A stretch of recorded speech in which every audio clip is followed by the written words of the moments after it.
एक दिन रामदास जी रास्ते से जा रहे थे तो देखा कि एक भिखारी भीख मांग रहा है।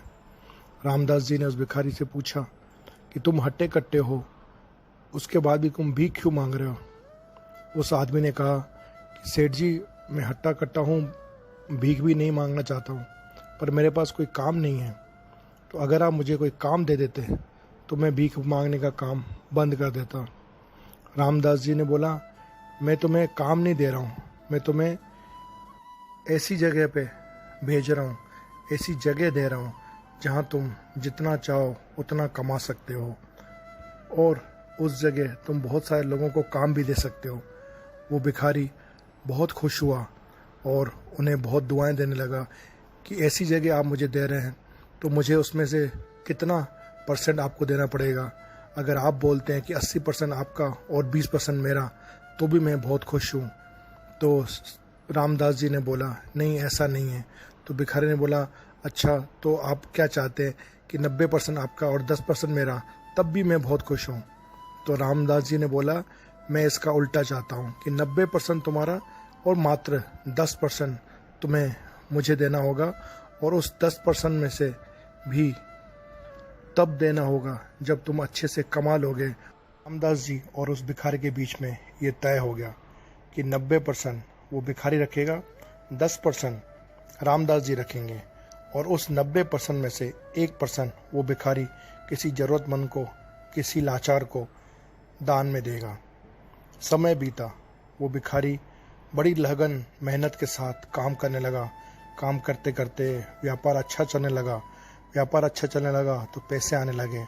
जब पैसे आने लगे तो उसकी सोच में थोड़ा सा फ़र्क आने लगा कि मैं बहुत मेहनत करके इतना अर्न करता हूँ, तो मुझे किसी और को देने की ज़रूरत क्या है। समय बीता, जब बहुत समय के बाद वो रामदास जी उस भिखारी के पास गए कि काफ़ी समय हो गया है, तुमको ज़्यादा अच्छी इनकम होने लगी है, पर तुमने अभी तक मेरा हिस्सा नहीं दिया। तो वो भिखारी बोलता है कि हिस्सा किस चीज़ का, पूरी मेहनत मैंने करी, पूरी लगन मैंने करी, पूरा व्यापार मैंने स्थापित किया, अब आपको उसमें से हिस्सा किस बात का।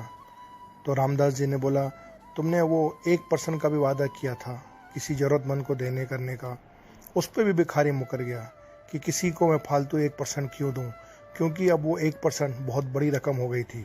जब व्यापार बहुत अच्छा चला तो बहुत बड़ी संख्या में धन आया, जितना बड़ा धन उतनी बड़ी लालच। तो भिखारी ने न 1% किसी ज़रूरतमंद को देने के लिए स्वीकार किया और न ही 10% रामदास जी को। अब यहाँ पर आप सोचिए कि वो अमीर आदमी रामदास जी आप हैं और भिखारी आपके सामने हैं। अब आप क्या करेंगे और आप क्या सोचेंगे। अब या तो उसका उल्टा करते हैं कि भिखारी आप हैं और रामदास कोई और है, तो अब आप क्या करेंगे। अधिकतर लोग इसमें से यही बोलेंगे कि दे देंगे 10%, कोई बड़ी बात नहीं है, क्योंकि उसी के बोले हुए बताए हुए चीज़ें करने से हम आज सक्सेस को पाए हैं। पर क्या हम वो ऐसा करते हैं। यहाँ पे जो रामदास जी हैं वो भगवान हैं और जो भिखारी हैं वो हम हैं। भगवान ने हमें हाथ पैर सब चीज़ दी, पर हम उस चीज़ों से कमाए हुए धन दौलत में से किसी को 1% भी नहीं देते हैं। यहाँ तक कि भगवान के तय करने के अनुसार हमें 24 घंटे दिए जाते हैं, पर उस 24 घंटों में से हम 10% भी समय न किसी पूजा पाठ में लगाते हैं, न भगवान को धन्यवाद देने में लगाते हैं, न किसी का पाठ पूजा करते हैं। तो अब आप बताइए कि आपको 10% देना चाहिए कि नहीं देना चाहिए, और 1% देना चाहिए कि नहीं देना चाहिए। ओम तत्सत।